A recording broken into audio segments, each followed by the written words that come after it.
کریم اما بعد نکلے گی نہ مر کر بھی نکلے گی نہ مر کر بھی میرے دل سے محبت وطن کی نکلے گی نہ مر کر بھی میرے دل سے محبت وطن کی میری مٹی سے بھی خوشبوئے وفا آئے گی۔ اسٹیج پر تشریف فرما مہمان خصوصی ڈاکٹر مادھو سنگھ جی دیوڑا صاحب، پلینا سرپت صاحب، سنیل جی ویاس صاحب بھاجپا منڈل ادھیکش، بنچو خان جی ٹھیکیدار صاحب، زوکر سنگھ جی فوجی صاحب اور دیگر دور دراز سے تشریف لائے ہمارے مہمانان اکرام، عزیز طلبہ اور طالبات،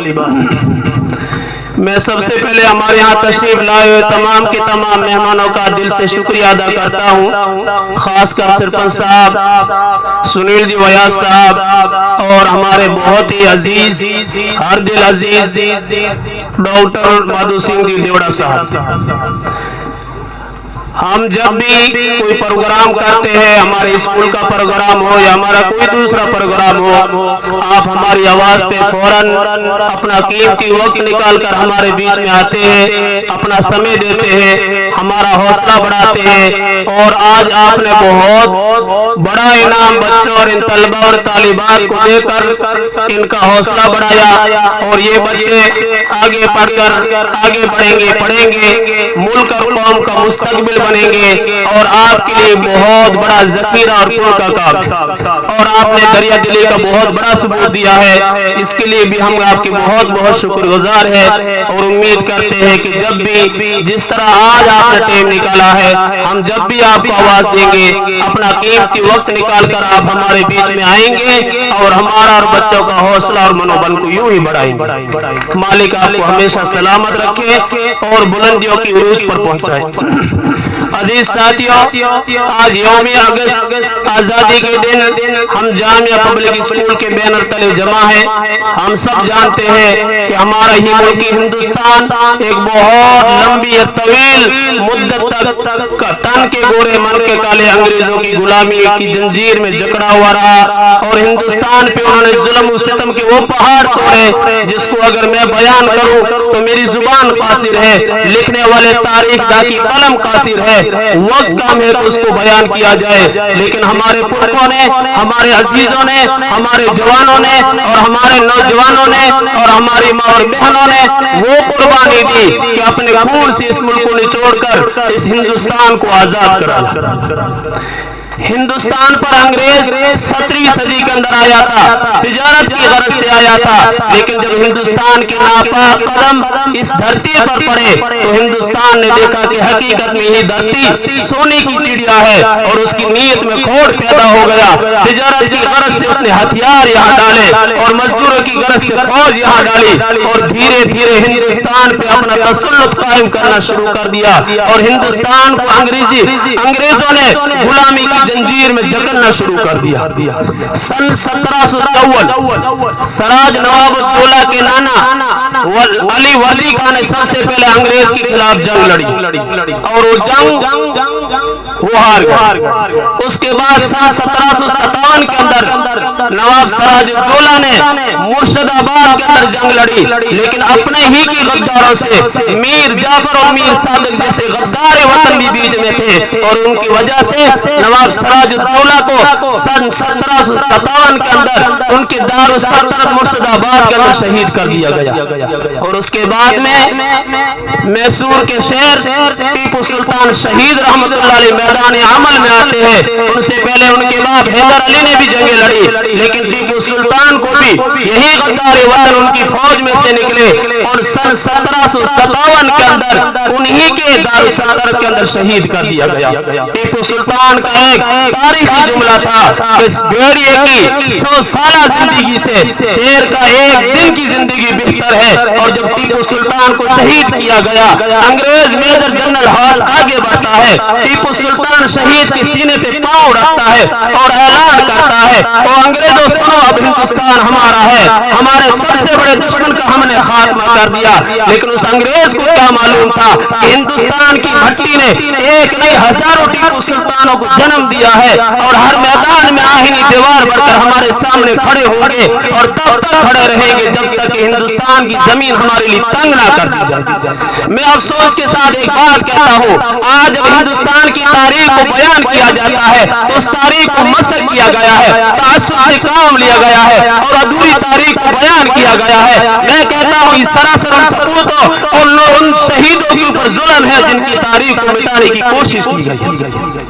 ٹیپو سلطان جب شہید ہو گئے تو انگریز نے بہار، اڑیسہ، آسام، بنگال پر حملہ کیا اور ان کو اپنے قبضے میں لیا اور اعلان کر دیا کہ اب ہندوستان ہمارا ہے۔ آگے بڑھنے لگتے ہیں، دہلی کے غدہ نشین بوریوں پہ بیٹھنے والے شاہ ولی اللہ محدث دہلوی رحمت اللہ علیہ میدان میں اترتے ہیں، بوڑھے ہیں، ضعیف ہے، لیکن اپنے شاگردوں کو حکم دے دیا درس و حدیث چھوڑ دو، درس و قرآن چھوڑ دو، قال اللہ وقال رسول کی صدائیں بند کرو، اللہ اکبر کی ضربیں لگانے والے بھی باہر نکلو، میدان میں آؤ اور ہندوستان کو آزاد کراؤ۔ آپ انتقال فرما گئے۔ آپ کے صاحبزادے شاہ عبدالعزیز محدث دہلوی رحمت اللہ علیہ نے 1803 کے اندر ایک فتویٰ دیا، ہندوستان دارالحرب ہے، جو ہندوستان میں رہے گا انگریز سے لڑنا اس پر فرض ہے، جو نہیں لڑ سکتا ہے وہ ہندوستان چھوڑ کے جائے۔ آپ کا یہ فتویٰ کیا تھا؟ یہ سنگ میل ثابت ہوا، انگریز کے لیے ہندوستان کی زمین تنگ ہونا شروع ہو گئی۔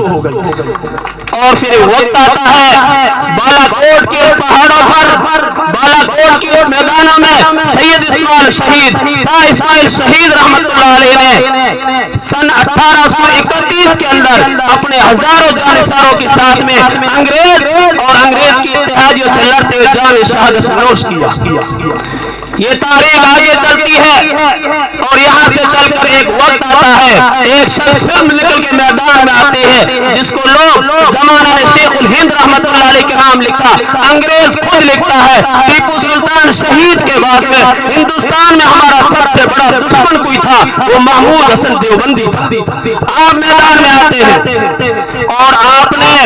اپنے شاگردوں کو حکم دیا کہ میدان میں آؤ، ایک فوج تیار کرو، انگریز کے خلاف جنگ کرو، اور آپ ہی کے حکم پر مولانا عبید اللہ سندھی افغانستان گئے۔ آپ خود یہاں سے چل کر حجاز مقدس گئے، ترکی کا سفر کیا، افغانستان کو حکومت کو ساتھ میں لینے کے لیے مولانا عبید اللہ سندھی روانہ ہونے لگے، لیکن ان کے پاس میں خرچے کے پیسے نہیں تھے۔ ان کی بیگم آگے بڑھتی ہے اور کہتی ہے آج ملک پہ ضرورت ہے، میرا زیور نثار ہے، میرے کپڑے بیچ دو، میرا زیور بیچ کر جاؤ اور ہندوستان کی آزادی کا پیغام ہندوستان کے کونے کونے تک پہنچاؤ۔ عام نکلتے ہیں، افغانستان کی طرف روانہ ہوتے ہیں۔ مولانا عبدالرحیم سندھی آپ کے ساتھ میں ہے، آج موجودہ پاکستان کے کوئٹہ شہر تک آپ کو چھوڑ کر آتے ہیں۔ آپ افغانستان کی زمین پر قدم رکھتے ہیں۔ 15 اگست کی تاریخ ہے، 1915 سن ہے، آپ نے مغرب کی آزاد دی افغانستان کی سر زمین پر، اور وہی 15 اگست کی تاریخ آزاد ہندوستان کی تاریخ بن گئی۔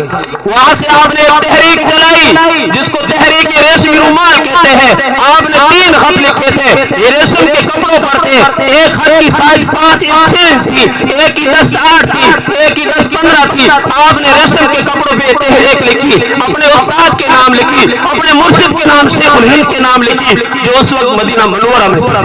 اور عبدالحق کو یہ تحریر دی کہ جاؤ شیخ الہند کو پیغام پہنچا کر آؤ، افغانستان سے بھی ہندو مسلم سکھ عیسائی سب ہمارے ساتھ میں ہے، اور اب انگریز کی اینٹ سے اینٹ بجا دیں گے۔ لیکن پھر غدار وطن بیچ میں نکل کر آئے اور اس تحریک کو دبا دیا گیا، اور مولانا شیخ الہند محمود حسن دیوبندی کو سن 1917 کے اندر مدینہ منورہ کی پاک سرزمین کے اندر وہاں کی حکومت حسین شریف نے گرفتار کر کے انگریز کے حوالے کر دیا۔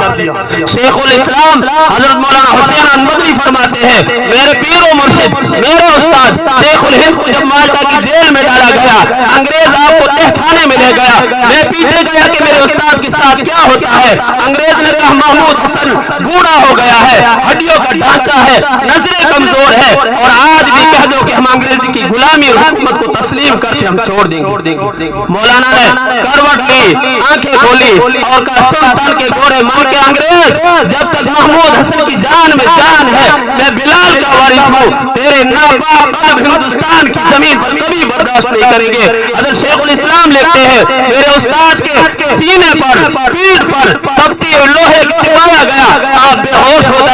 ہوش آتا تھا کہتا انگریز سن، جب محمود حسن زندہ ہے تب تک تجھے سرزمین ہند تیرے لیے تنگ کر دی جائے۔ میرے بھائیوں، ہماری تاریخ تو اتنی طویل ہے، ہماری تاریخ تو اتنی بڑی ہے، ہماری قربانی اس ملک کے لیے اتنی بڑی ہے۔ آپ آگے آئے، سن 1944 کی تاریخ آئے، 14 اپریل ہے، اور سبھاش چندر بوس نے ایک فوج بنائی تھی، آزاد ہند فوج، جس کے کرنل شوکت علی ملک تھے، اور برما سے فوج لڑنا شروع ہوئی ہے، منی پور میں آتی ہے۔ منی پور میں آنے کے بعد اس ہندوستان کی غلامی کے بعد سب سے پہلے جو ہندوستان کا جھنڈا منی پور کے قلعے پر سرنگا راؤ پر لہرایا گیا تھا، اور شوکت علی ملک بوس سبھاش چندر بوس فوج کے کرنل تھے، اور انہوں نے لہرایا، اور پھر آپ نے وہ جھنڈا لہرانے کے بعد تقریر کی، ہندو بھی تھے، مسلم بھی تھے، سکھ بھی تھے، عیسائی تھے، اور کہا سنو لوگوں، ہم نے برما سے منی پور تک ہندوستان کو آزاد کرا دیا ہے، اور وقت آ گیا ہے کہ ہم دہلی کی طرف کوچ کریں گے، ہمارے بہت سے لوگ مارے جائیں گے، آپ کیا کر سکتے ہو؟ آپ نے ایسی جوشیلی تقریر کی کہ منی پور کا قلعہ تنگ پڑ گیا، ہندو کیا مسلم کیا سکھ کیا عیسائی، ہزاروں کی فوج سبھاش چندر کی آزاد فوج میں داخل ہوتی ہے اور دہلی کی طرف کوچ کرتی ہے، اور آپ ہی کے شانہ بشانہ کھڑے تھے کرنل شاہ نواز حسین، جن کو انگریز نے گرفتار کیا، اس جرم میں گرفتار کیا کہ آپ آزاد ہند فوج کے حصہ کیوں بنے، اور جب کو آپ کو لال قلعے کے اندر سلاسلے، آپ کو لال قلعے کے تہخانے کے اندر قید خانے میں ڈالا گیا، تو پنڈت جواہر لال نہرو آگے آتے ہیں اور کہا شاہ نواز حسین تمہارا اس ملک پہ اتنا قرضہ ہے جس کو چکانے کے لیے جواہر لال نہرو نے کہا تمہارا مقدمہ میں لڑوں گا انگریز سے، اور ایک دن آتا ہے شاہ نواز حسین وہاں سے آزاد ہو کے باہر نکلتے ہیں، اور پھر سن 1947 کا 15 اگست کا سورج ہندوستان کی زمین پہ طلوع ہوتا ہے، آزادی کا پہلا سورج ادھر مشرق سے نکلتا ہے، اور ایک استاد آگے آتے ہیں جس کو زمانہ بسم اللہ خان لکھتے ہیں، انہوں نے شہنائی بجا کر ہندوستان کی آزاد سرزمین پر سب سے پہلے شروع ہونے والے سورج کا استقبال کیا۔ ہمارا آپسی اتفاق و اتحاد، ہمارا آپسی بھائی چارہ اس ملک کے لیے دینے والی جان جس کو کبھی بھلایا نہیں جا سکتا ہے، ہم آج بھی ایک ہے، کل بھی ایک تھے، کل بھی دشمن نے ہماری اس ملک پر ناپاک قدم اور ناپاک آنکھ رکھی تھی، ہمارے ویروں نے قربانی دے کے ملک کو ان ناپاک قدموں سے چھڑایا تھا، اور ہم دعویٰ وعدہ کرتے ہیں، مسلمان کا ایمان و یقین ہے کہ ہمارے ملک پر آج بھی کوئی ناپاک قدم رکھنے کی کوشش کرے گا، آنکھ ملک کی طرف اٹھائے گا، تو ہمارا سینہ آج بھی ملک کی حفاظت کے لیے ہم اپنے اسلاف کی، اپنے اکابر کی قربانی کو زندہ کر کے آج سے آگے نظر آئے۔ میرے بھائیوں، ہمارا آپسی اتفاق و اتحاد، بھائی چارہ، یہی ہندوستان کی خوبصورتی ہے، ہم اس بھائی چارے کو بچائیں، آپسی اتفاق و اتحاد کو بچائیں، اور جب بھی کوئی دشمن طاقت ہمارے ملک کی طرف آنکھ اٹھا کر دیکھیں، ہمارا فرض بنتا ہے، ہمارا ایمان کا حصہ ہے کہ ملک کی حفاظت کریں۔ اس لیے میرے بھائیوں، ہندوستان کی تاریخ، اس تاریخ پر جہاں جھانسی کی رانی لکشمی بائی انگریز کے دانت کھٹے کر رہی تھی، بہادر شاہ ظفر کی بیگم حیات محل بھی انگریز کے لیے ہندوستان کی زمین تنگ کر رہی تھی۔ یہاں قربانی مسلمانوں کی بھی ہے، یہاں قربانی ہمارے ہندو بھائیوں کی بھی ہے، یہاں قربانی سکھ کا بھی خون اسی زمین دھرتی کی آزادی کے لیے بہا ہے، ہم سب کا خون بہا ہے جب آزاد ہوا ہے، اور یہ مٹھی جب تک مٹھی رہتی ہے اس کی طاقت ہے، یہ انگلیاں بکھر جاتی ہے اس کی کوئی طاقت نہیں، ہم اپنی آئکتا کی اتفاق و اتحاد کی طاقت کو سمجھے اور ہمیشہ ایکتا کا پیغام دے، بھائی چارے کا پیغام دے۔ بھائی چارے سے بڑھ کر، اتفاق و اتحاد سے بڑھ کر دنیا کی کوئی طاقت نہیں ہے، آپ کی ایکتا ہے، آپ کی اتفاق و اتحاد ہے تو پھر آپ کے اندر طاقت ہے، اور جس اتفاق و اتحاد بکھر جاتا ہے وہ طاقت بکھر جاتی ہے۔ اور میں اپنے مسلمان بھائیوں سے اخیر میں ایک بہت ہی پرزور اپیل کرنا چاہتا ہوں کہ آپ اپنے محنت کی گاڑی کمائی کو رسومات پہ فضول نہ بہائے۔ یہ جو آپ کے سامنے بچے بیٹھے ہیں یہ ہمارا ملک کا مستقبل ہے، یہ ہمارے ملک کے آنے والے لوگ ہیں، یہ آنے والی نسل ہے، ان کو تعلیم صحیح دیں، ہیں ان کی تربیت صحیح کرے، ان کی رہنمائی صحیح کرے، ان کو صحیح رستہ دکھائے، یہی کل ہمارے ملک کے لیے فخر بن کے نکلیں گے۔ یہاں سے کوئی اشفاق اللہ خان بن کے نکلے گا، یہاں سے کوئی بھگت سنگھ بن کے نکلے گا، یہاں سے کوئی سبھاش چندر بوس بن کے نکلے گا، اور یہاں سے کوئی مولانا آزاد بن کے نکلے گا، اور یہیں سے کوئی حسین احمد مدنی بن کے نکلیں گے، جنہوں نے انگریز سے یہ کہا تھا کہ انگریز نے پوچھا کہ حسین احمد مدنی کیا تم نے ہمارے خلاف فتویٰ دیا ہے؟ مولانا نے کہا انگریز فتویٰ کیا ہوتا ہے؟ میں نے کل بھی کہا تھا انگریز کا ناپاک وجود ہندوستان پہ حرام ہے، آج بھی کہتا ہوں، اور جب تک حسین احمد کے دل میں سانس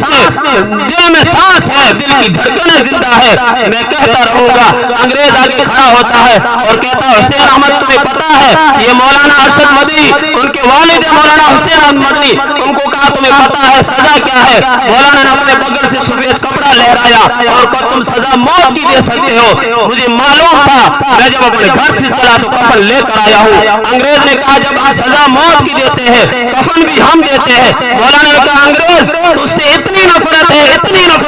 کہ تیرا کفن پہن کے بھی سرزمین ہند کے اندر جانا قبول نہیں کرتا۔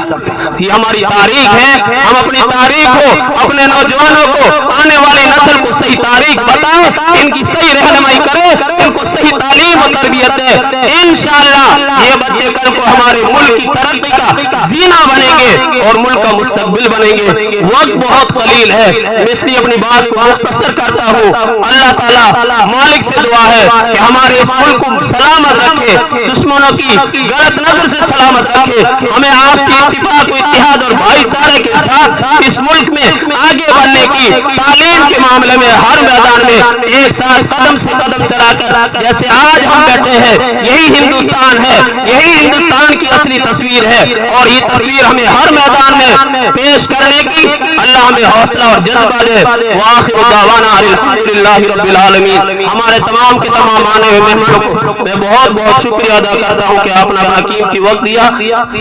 وآخر دعوانا الحمدللہ۔